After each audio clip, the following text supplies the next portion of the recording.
G'day everybody, my name is Elliot Waters and you're listening to the Dysregulated podcast. As always, thank you for tuning in. Okay, so here comes a brand new segment. I don't know if you're excited, but I am. This is another great segment I think that will really go to the core of what it's like living with mental illnesses. So how it works is this. I am back in therapy reasonably consistently now, which is good.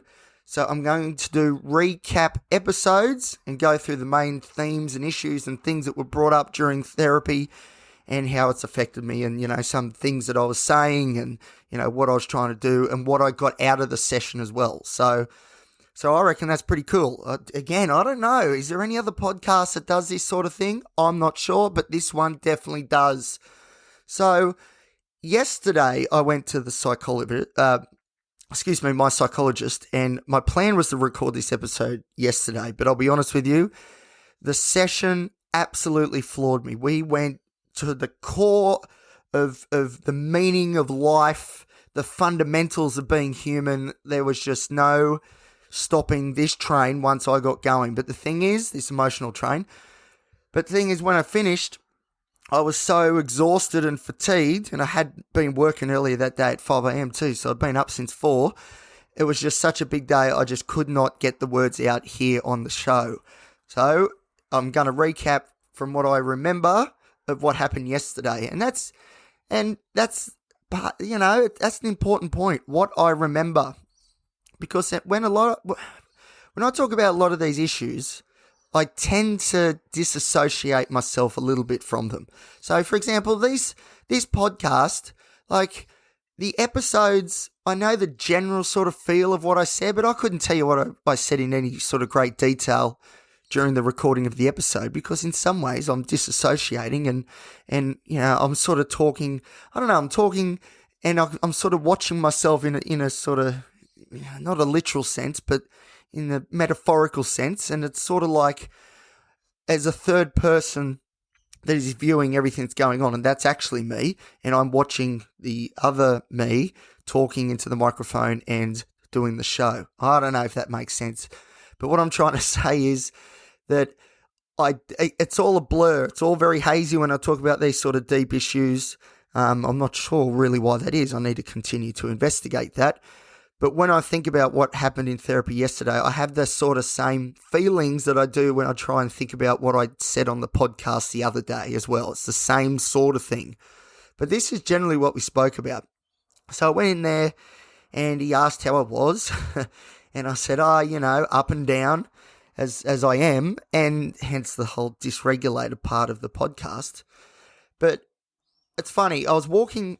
So I finished work. Let's go back a little bit. I finished work and I was walking to the car. Bit of a walk, bit of a hike. And I was having a bit of a think about things in life in general. And it sort of dawned on me for the first time finally that these obsessions that I think about, they are constant. They do not stop. So when I'm talking about self-esteem stuff, comparing myself to other people and losing the comparison, I'm doing that 24/7. When I'm thinking about death, which we're going to talk a little bit more about in a minute, I'm thinking about that 24/7. When I'm thinking about the fact that I'm all alone and that, my BPD is saying that there's something defective about us and we're going to be alone forever, I'm thinking that 24/7. There's all these, and there's more than that as well going on. These negative cognitions, they just keep turning and turning and turning. So I was at work yesterday, this is before the session, and I work at Bunnings Warehouse, or the Australians will be very aware of Bunnings, and I was putting some timber away into the pigeonholes. So I try and use that when I'm putting timber away as a bit of a mindfulness exercise. Just really focus on the fact that we're lifting the timber and we're putting it in and pushing it all the way and trying to keep everything straight and trying to be really mindful about that process. But what I found, and this happens all the time, I try and be very mindful about it, but the whole time in the back of my mind, whether it's conscious or subconscious, if it's more subconscious, it's more of a general feeling, but if it comes to consciousness, then I definitely know the detail of what these thoughts are. And they are what I just said before about all the self-esteem, the comparisons, the fear of death, am I going to leave behind a legacy, and all that sort of stuff. And it dawned on me when I was walking to my car after work, because I sort of thought, okay, I finished work, I'm going to the psychologist, what's the game plan? What are we going to go in and target? And usually I go in there with a bit of a premeditated idea, I suppose, of where I want the therapy session to go. But this time, I'm trying not to do that, remember? I'm trying not to dictate terms as much as I used to, because by doing that, we haven't really progressed that far, I don't believe, psychologically. So we're going to do things a bit different. And part of that is that I'm not going to go in there with a plan. What we're going to do, we're going to sit down and just see what bubbles up to the surface, because quite often what it is that bubbles up to the surface, that's the thing that's really causing the most damage. But I knew walking across I'm telling you, I know I've got these obsessive thoughts and obsessions and OCD and anxiety that's always there, constantly there, doesn't go away. But I don't know, it's like I never quite knew the gravity of the situation. Like it became crystal clear yesterday when I was just trying to focus anyway, on things other than these thoughts, that they just don't stop. It doesn't matter what's in its way.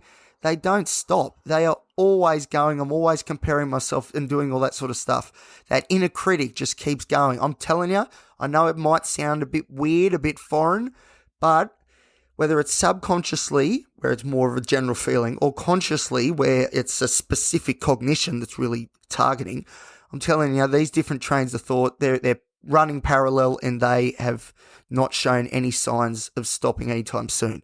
But that's why we go to therapy. That's we're trying to put the brakes on. But it's going to take a long time, that's for sure. And I think this session really highlighted that, because what bubbled to the surface was some real fundamental parts of being a human and what this life is all about. So I had a lot of questions about, my meaning and purpose. What is it that I should be doing? I tried to define what I measure success as. And it's, I guess money's part of it, but for me, it's really about being in a happy relationship and maybe having a family, all this sort of stuff, which, a lot of people would agree with that. But,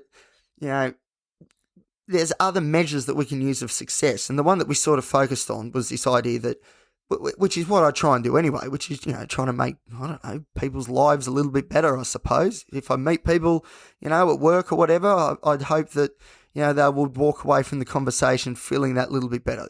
If I can do that, well, job well done. Very happy about that. And I guess the podcast is sort of a similar thing, but on a broader level and much more targeted to the psychological sort of underpinnings of what's like being a human being. So I had these huge, huge questions. I was talking about what legacy I want to leave behind. And we sort of discovered, or I discovered with my psychologist's help, that yes, there is definitely a genuine part of me that is empathetic, compassionate, and wants people to be happy.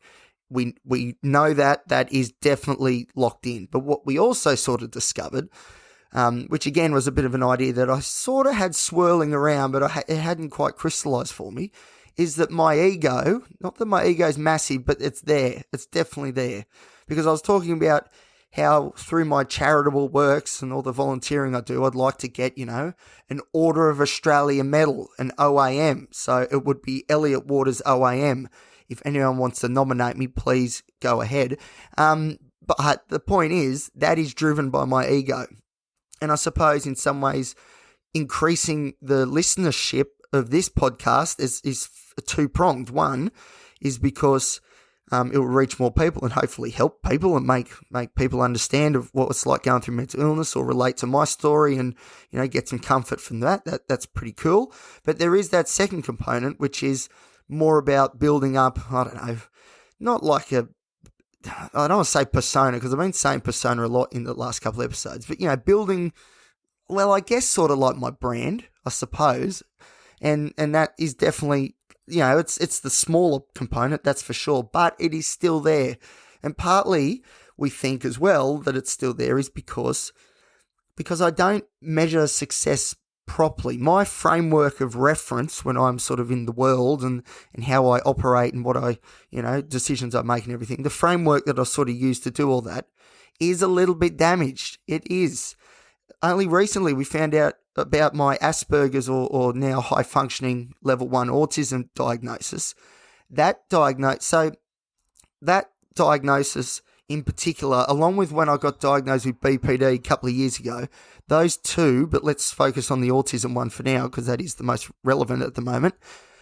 The autism made me reflect on my framework of reference that I'm using to operate in the world, and all of a sudden I've found some flaws in this, and my framework has been chucked out the window because I'm at that stage now. I've accepted the autism or Asperger's, if you want to go old school. I actually still prefer, I think, the Asperger's sort of definition. But anyway, high-functioning autism, I've accepted it now. But the next task, and I also brought this up with my psychologist, and we spoke a lot about this last time, but we did a little bit in this session as well. The next task now is to sort of identify, okay, where's maybe some areas where the autism in particular influences some of my behaviours, and let's have a look if we can straighten them out. And that's hard because part of what makes me me is the autism, my intense passion for mental health and psychology and all the other things, that I'm sort of known for, I guess, being a big Newcastle Knight supporter. There's a lot of other sort of fixations that I've got, but a lot of it is driven by this passion, which I think is two-pronged from the autism and the BPD. I reckon the BPD really gets the emotion there and the autism sort of focuses on where it's going to go. That's another episode. We'll talk about that another time. But so accepting autism has happened. Now I'm trying to figure out what it is that maybe, why there's potentially some shortcomings, I suppose, in the way I operate.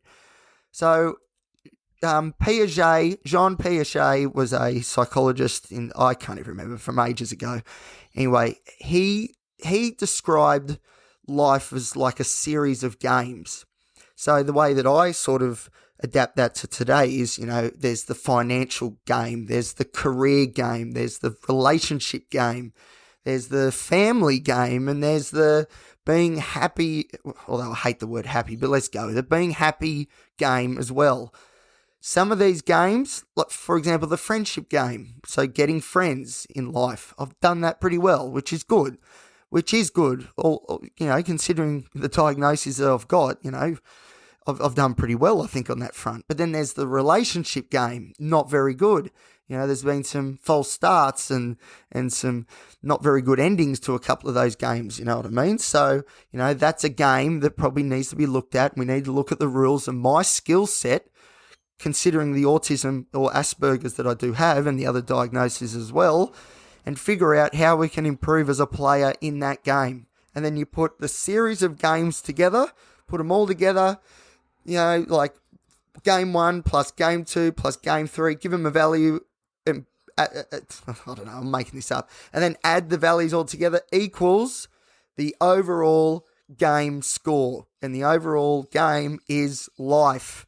And I mark myself down because, it's usually the self that sort of, is doing the marking here of these games. I mark myself very low on quite a few of these domains, the financial one for sure, because I'm broke. So if anyone wants to join my Patreon and help keep me in therapy, please do. Patreon.com/Elliot Waters. The relationship game, I'm 33, single again. I wouldn't say I'm dominating. Dominating's not the word. I wouldn't say that I'm winning at that game, sort of thing. And friendships, okay, that's pretty good. I've got some great friends. I was about to say I'm very lucky. No, I'm very good at playing the game. So there's a couple where the scores are pretty high, but there's a few where the scores are really low. And then if you get to the overall total, and playing the game of life, there's a bit of work to be done. We're not reaching the heights that I would like to. So that was a bit of a sort of revelation as well. That was one that sort of come from me. And I think my psychologist was quite impressed, I think, in the way that I've conceptualized life as a series of games, although, of course, Jean Piaget was the first person to do it. I've merely just mimicked his theories. Great psychologist. Look him up if you're interested in psychology, especially child psychology as well and development. Anyway, so we spoke about that. And then another big theme, this is another of my obsessions that I just cannot get over, is this idea of bad things happening to good people. Now, I've done an episode a while ago, I can't remember what it was called, but I was angry. I was annoyed because of the injustice of the world. And I'll tell you, I'm just as annoyed now, if not more than I was whatever episode that was back in the day. Because all around me, I see bad people with the good things. The narcissistic types in this society, in a lot of ways, are rewarded for those negative, dark traits. And it's not right.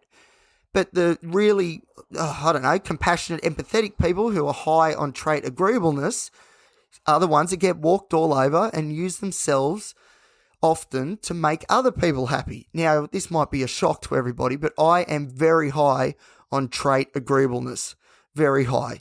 And I'm going to go into the different traits of the big five when in future episodes, certainly, because it really ties this all together and sort of paints a really good picture of personality theory in general. Anyway, we're going a bit off track there. That's down the line. But so people that are higher in agreeableness, usually you would say they're the nice people, they're the empathetic, compassionate people. These are the good people that good things should be happening to if life was fair and even. But the thing is, that's not how this plays out. Bad things happen to good people and it is wrong. And that is an injustice that I cannot stand. And I spoke a lot about this in this therapy session. I'm going to be talking a lot more about it as well, because we've only scratched the surface. Like, this is really core to my sort of anger at the injustices of the world, our society. It's just wrong. And I also don't like the fact, and I have a lot of guilt over the fact that, I live here in Australia, which is a democracy. I am able to have, although this computer's about 12 years old, I'm not joking, by the way, so please join the Patreon if you want to help get me some new gear. But, I've got a computer, I've got a couple of dollars in the bank, I'm one of the lucky ones. Even though I've got all these mental illnesses, I'm able to conceptualize and then sort of spread, the knowledge and insights. And I feel very privileged that I'm able to do that. Like, I've got listeners on my podcast show. I need to be so grateful for that. So I'm in many ways, although, my view of the world is so negative because of the sort of depression and all that's going on, I do realize that I am one of the lucky ones as well. Like, for example, at the moment, we've got wars going on in Ukraine, in the Gaza Strip, Israel, why were those people chosen to be there at this time, in this terrible time, and why was I chosen to be here in Australia? That's a question that will, I suppose when I die, when I speak to my maker, I'm going to ask this question and see what the story is. But so I don't think I'll be able to answer it during my earthly living time. But it's something that I just cannot stop obsessing over. I cannot stop obsessing over bad things happening to good people, and good things, which I think this makes me more angry, and good things happening to bad people, because I see it all around me and I think it's wrong. So that is one of those real deep fundamental flaws I think the society has. But what do? We've evolved this way. People who have those sort of dark traits, who are, like bull at a gate and super confident even when they probably shouldn't be. These are traits that are rewarded in, I don't want to go all like anti-capitalism, but at the same time, I think that is true. I think it's fair to say that people with those sorts of traits tend to be successful in these capitalistic societies. And it's not even about, it's not even about me so much. I just get, like I said before, I see it all around me and it just really annoys me. And then, I sort of think about the self too, and I would lump myself in, I guess, the group of bad things happening to good people, because, I try and do the best that I can, and there's a lot of these games where I haven't got the skill set at the moment to achieve what I want to achieve. And therefore, I don't feel like I'm very successful at all, which I understand might be a thought that might not have too much logic to it, but I'll tell you what, it feels as real as anything. I am not succeeding at life. This is what I said to my psychologist. The metrics that I used, which I just went through then, like financial, relationships, all that sort of stuff. I don't have a house or a mortgage, which is sort of a good thing at the moment because of interest rates. But you know what I mean? Like, I don't feel like I'm achieving the level I want to be at. And it is killing me that every day I live with mum and dad. Every day I go to a job that has got nothing to do with my psychology degree. Like, that honours degree just about did me in. We need to use it. We need the confidence. And this is another thing that we spoke about in therapy, which we're going to focus on in future sessions, is to get me confident enough to believe that I have something to offer, the workspaces that are in the mental health field, because I've been doing this sort of stuff for over a decade now. Like, come on, Elliot, get the confidence going. We've been doing it. We're already doing it. It's just, now let's look for an opportunity where we can do it and, I guess, make a bit of cash so we don't have to think about money all the time. Anyway, so the real big questions, and I also described, so it feels like at the moment, this is a bit abstract, and I hope this makes sense, and I could devote an episode just on this sort of mythology, so we'll see how we go. I don't know if you can tell, but I'm pretty revved up today. We've got the energy back. Anyway, so, there's this idea of the phoenix, and I'm sure I would have spoken about the phoenix before, is in order, everything's in order, and then all of a sudden it bursts into flames, and then the old is burnt to a crisp, and then the new is produced. And I feel like that's what's going on at the moment. I'm burning the old away, but I just want to know what the end date is. When are we going to rise again like the phoenix? I don't know. Like, it just doesn't feel like we're really, we're definitely burning away things, don't get me wrong, but the results, which is what I measure success for as, the results just don't seem to be there. And it's just, it's annoying, because I think my schema, or let's go framework of reference again, my framework, which is made up, and success is embedded within it, sorry. I think the way I measure success is wrong. And that's what my psychologist was saying. He agreed. And he was really pushing this idea that, being a good person and trying to help people and, improve people's days, which are things that I do try and do, that's the real measure of success. That's the real measure of what type of person you are. It's not what car you own, if you have a house, all that sort of stuff. But, I really do want that sort of stuff. And I just feel a bit cheated that, I'm trying really hard to sort of, help, I don't know, like I'm not Mother Teresa or anything, don't get me wrong, but, I don't want to see people go through what I did, it's rubbish. Like I'm not saying what I went through is rubbish, but there were so many opportunities where my story could have gone a different way and it just didn't. And I know that happens for a lot of other people as well. So it's like, man, like I said before, I'm one of the lucky ones that can sort of conceptualize and offer this insight in a way that people seem to gravitate towards, which is great. So, I feel like that is my meaning and purpose. I do. But I also want to have a family. I also want to be in a loving relationship, which isn't tinged by BPD. That'd be nice too. Things that other people just take, not everybody, again, this is generalization, but there would be quite a few people that just take those things for granted and just wouldn't imagine, living life at 33 without those things, because, it's just everything seems to have fallen into place. And I just want everything to fall into place for me. I want my turn to have those great moments. Now, it's just, so it got more there's more mythology too. I feel like, there's the hero's journey. And I feel like at the moment, I'm in the underworld of the hero's journey, which is where, you're going up against your inner demons and you've got to go to the places you don't want to look. That's where the wisdom and the truth is to be found. And I, at the moment, are in the pits of my version of hell, and I am looking around at the places I do not want to go and looking for the wisdom and the truth and the answers to what's going on. And I just said to my psychologist, I was like, I feel like I've been in this sort of transformation stage for, a very, very long time now.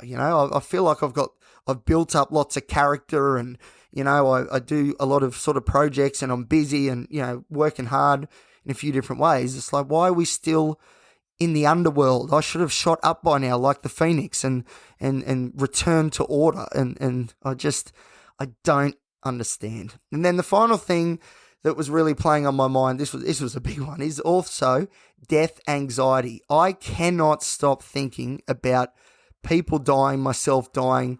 But again, it's weird. I don't get like an anxiety response. It's not an anxious response when I think about this whole death thing. Well, if I think about it in certain ways it is, but generally speaking, it's more philosophical and conceptual. And it's more, I don't like the idea of the fact that we all have to die. And no one probably does, but life is a tragedy. That is true. And time is undefeated. And I cannot find a way to accept that and then, put it aside like I think most people do and just move on with their lives. Every day I'm constantly thinking about this idea of death and how on earth, what happens, and it's becoming ridiculous. It really is. And it's very depressing. It might not really trigger the anxiety response, which is very unusual because everything else does for me, but it certainly triggers a lot of that depression and melancholy and, those really sort of dark sort of thoughts. And we go down some pretty serious rabbit holes at times when I'm not in complete control of what's going on. I'm not the one behind the wheel. Maybe some other disorder has decided to jump on. Quite possibly OCD, I think, in this case. I think OCD definitely is probably driving the levers of this particular part of my psyche. And that's disappointing as well. And it's because my psychologist said, how many medications are you on at the moment? I said, I'm on 7. And because we were talking about OCD at this point, and I said how I'm on clomipramine, which is the tricyclic antidepressant, so pretty old school. But, the clomipramine, when I was at Maitland Private Hospital, my psychiatrist up there showed me in his book the difference between an SSRI, a selective serotonin reuptake inhibitor molecule? Yeah, I think it was a molecule. Anyway, I think the example was sertraline, so Zoloft, sertraline. So what it is, it's this ball and it's got one sort of receptor on it, which is just for serotonin. Then he showed me the clomipramine ball atom, and it's got things shooting off everywhere. It's got serotonin receptors. It's got norepinephrine receptors. There's SERT transport. Oh, God, I'm going to get that wrong. But at the same, so histamine receptors, and it's not selective. It sort of goes everywhere. And I really, because clomipramine is the gold standard for OCD. There's no two, as far as medication goes, there's no two ways about it. It is the gold standard. Yes, it comes with a lot of side effects, and there is danger if you accidentally overdose or whatever. That's why the tricyclics were sort of phased out a bit, because there is that level of danger. But they're a medication that's like 5 in 1, as my psychiatrist explained to me. It's like it's 5 in 1, and it shoots everywhere in the brain, or not everywhere, but it goes more places than the SSRIs do. And for people who are wired a little bit differently, the neurodivergent crew, so shout out to my, ADHD autism crew out there listening, our brains are wired differently, like legitimately differently, when we're going through development and now, early or just before our teens, I think it is. I hope I get this right.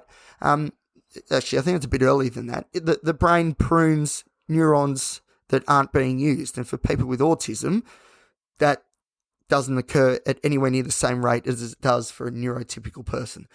Anyway, so the moral of the story was clomipramine is moving around. It's not a non-selective, so it's hitting everything. It's going to all these different receptors. And that's why it seems, in his opinion, to work better for people who are suffering from OCD, but also comorbid autism and comorbid everything else that I've got. And it just hasn't got there. And I realized that yesterday, to go right back to the beginning, because it was my psychologist that said, well, it doesn't appear that your medications, you're on 7, it doesn't appear that they're working if you're having these thoughts and these images and stuff are constant and you can't get away from them. Even if you're trying to be engrossed in something else, it appears that they're not doing the job. And I was sort of like, yeah. Well, not completely. So the thing is, I'm getting a bit muddled up, but we're almost done, I promise. But the thing is, I'm not really like depressed anymore. There's no suicidal ideation. That's one thing that there isn't. There is no suicidal ideation at all. And although I have my good days and bad days, usually it's around anxiety and the OCD stuff, not around sort of depressive low moods. And that's a good thing. That is a great thing. And that needs to be celebrated. And I probably need to acknowledge that more often. So that's really good. So that stuff has sort of tidied up a bit. And that's the real sort of extreme stuff when, impulse control can go out the window and we can do something we may regret later. So that bit has sort of tightened up. That's great. But this obsession with things like death and what legacy I'm going to leave and how I'm 33 and I should have achieved this, and this by now because all my friends I went to school with are doing this and doing that and I'm not doing any of it, etc., etc. This stuff, we need to pull this apart, straighten it out, and then get rid of it. If we want to look at DBT, radical acceptance, I've done an episode on that. If we were looking at this from a DBT point of view, the idea would be to radically accept the situation that we're in because we can't change the situation we're in right now. It's already happening, but then commit, obviously, to trying to change the things that we can. So I said in that radical acceptance episode how hard that skill has been for me to employ in my life, and it still is so difficult, but it's a shame because I know how important it is to my well-being moving forward. But yes, so we talked about the underworld, the hero's journey. There was talks about constant obsessions around death and what sort of legacy I'm going to leave. Am I going to be an OAM, an Order of Australia medalist, by the time I'm in hospital on morphine, ready to go? Will I look back and have all these regrets with these, relationship issues I've had? And, these ideas just constantly weigh me down. Like I'm telling you, constantly. And they're always there, even when I'm focusing on other things. So the first session back was very much about, getting the sort of basics in line, the physiological sort of basics, if we're looking at Maslow's hierarchy of needs. So we're right at the bottom. And for my version of Maslow's hierarchy of needs, so the first things I need to tick off before I can progress to new levels and better levels of living is things like getting your diet in check, drinking enough water, taking medications on time and at the dosage that they have been prescribed. And anyway, and also things like, I want to go running, get back to the gym and, get reading and stuff, those sort of,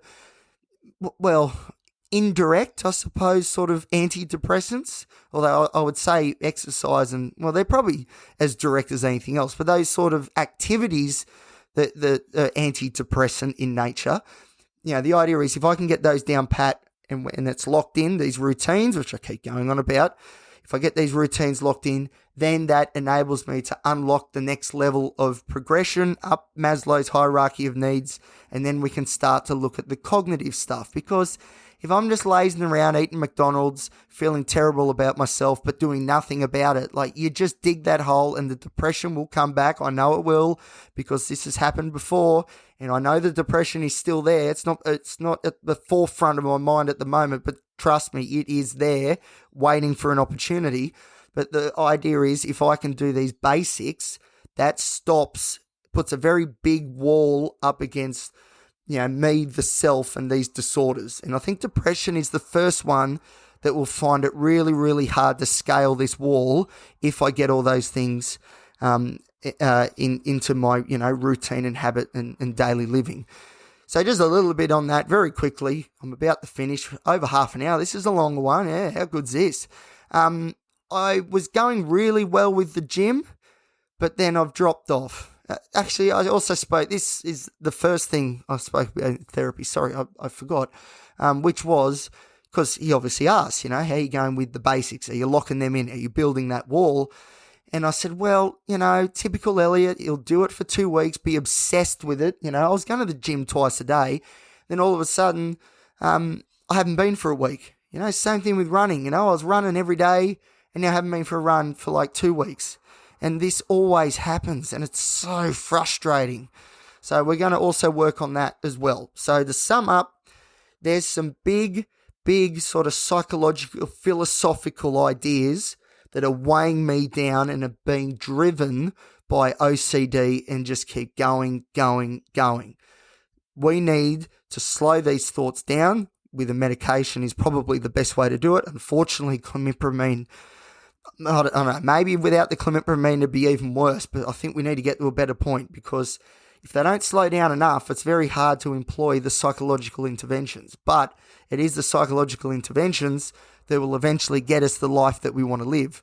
I'm well aware of that. So, therapy moving forward is going to be it's sort of two-pronged is how I feel like it's going to be. Again, I don't want to dictate terms here, so I don't know. I could be completely wrong. He may have a different plan than what I am thinking is going to happen, but I think there'll be a real action-orientated sort of component to these psychological sessions and interventions, like the running and the exercising and reading and, all that, the meditating, which again, did that for 2 weeks and then dropped off. So it's really going to be a lot, focusing on locking in those routines and habits, which is so difficult for someone with ADHD. But then there's also going to be more the philosophical underpinnings of these obsessive thoughts and the way that I view the self and the way that I view my world in light of the facts that I have Asperger's or high-functioning autism along with all the different diagnoses. But the fact is we need to build up my framework of reference again and sort of rejig it a bit, because at the moment it's just not, it's like a square peg in a round hole. That's sort of what it feels like to me, at least at the moment. I need to get that frame of reference locked in and in line. It's going to be a hard balance because I don't want to change who I am. When I'm sort of thinking clearly, I think I'm a decent person, and I don't want that to change. And something that I do believe is a real great thing that I sort of bring to the world is my passion. So I do not want to do anything to sort of dull my passion, because that's, even if it is, autistic hyperfixation, ADHD hyperfixation, or driven by BPD, but that's more the negative stuff. But, I don't care. I need to keep being passionate, because that's Elliot Waters. Elliot Waters is passionate, and that is how it's got to be.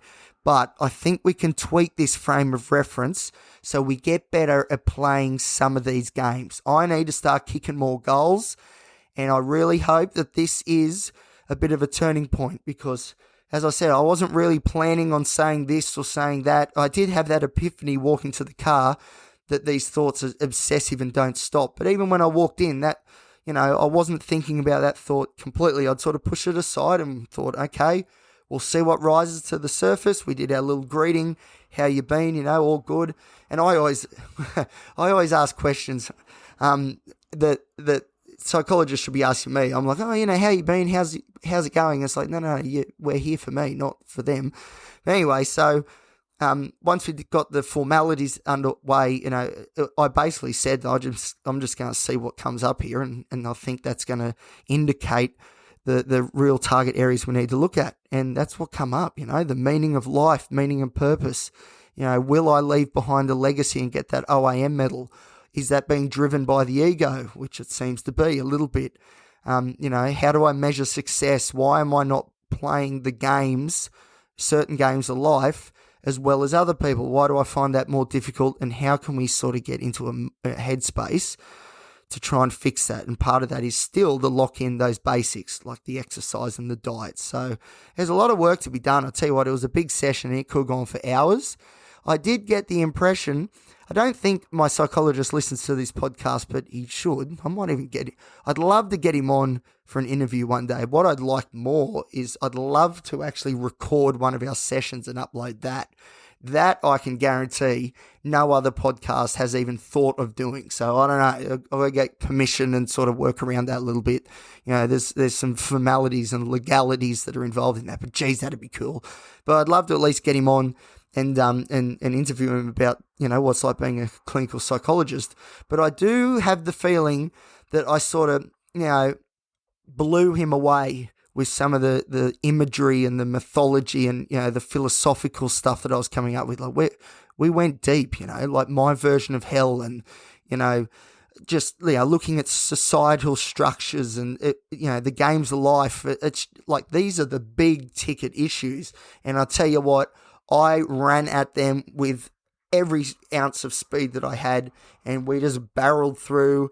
And I'll tell you what, a lot come out, and there's a lot more to unpack, that's for sure. This is, I feel like this has happened a lot, but this is only the beginning. And this is going to the real core of things as well, which I haven't really done in the past. I've never gone to this level of sort of,